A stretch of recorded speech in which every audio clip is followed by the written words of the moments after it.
Good day, I am Wajida Hadjirkin Tumara and I will be discussing the zone of proximal development.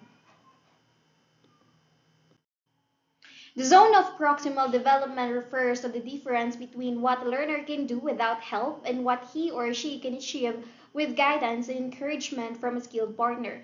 It represents tasks beyond the learner's current abilities but are attainable with the help and guidance of the more knowledgeable other. The ZPD is the range of tasks a person can complete independently but can accomplish with support. So within the zone of proximal development, the zone of actual development may refer to the ability of the learner to perform alone at a certain level of competency. Hence, the term proximal refers to the skills the learner is close to mastering. The ZPD ensures challenge is not too easy or not too hard on the learner. The zone of proximal development was developed by Soviet psychologist and social constructivist Lev Vygotsky. He introduced the ZPD concept to criticize psychometric testing, which only measured current abilities and not potential for development. He argued assessment should be collaborative to reveal emerging skills. So the zone of proximal development has been defined as the distance between the actual development, the distance between the actual developmental level as determined by independent problem solving and the level of potential development as determined through problem solving under adult guidance or in collaboration with more capable peers. So for teachers, the ZPD is the space between current teaching knowledge and potential new level with assistance.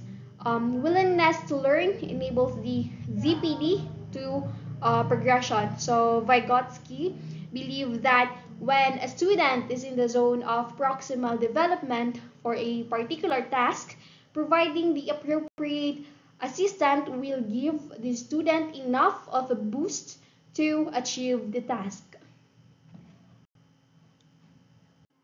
So the more knowledgeable other refers to anyone who has a better understanding or a higher ability level in a particular task, process, or concept than the learner. It is essential to note that the MKO isn't necessarily an adult or a teacher. It could be a peer, a younger person, or even technology or media as long as they provide the learner with the knowledge or scaffolding needed to perform a task.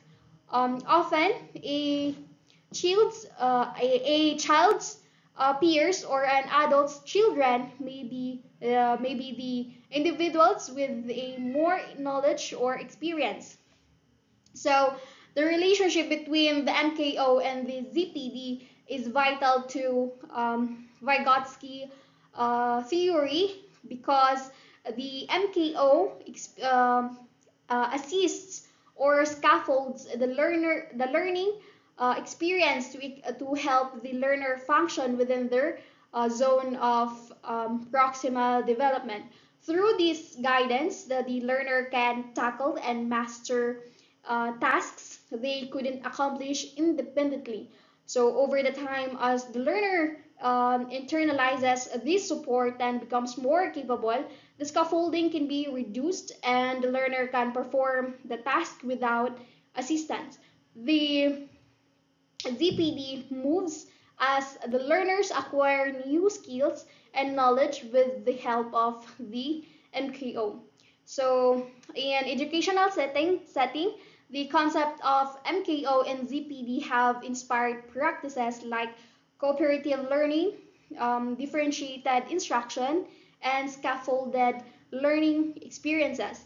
Teachers aim to identify each student's ZPD and then act as the MKO or facilitate interactions with other MKOs to provide the right level of support, allowing students to achieve and learn effectively.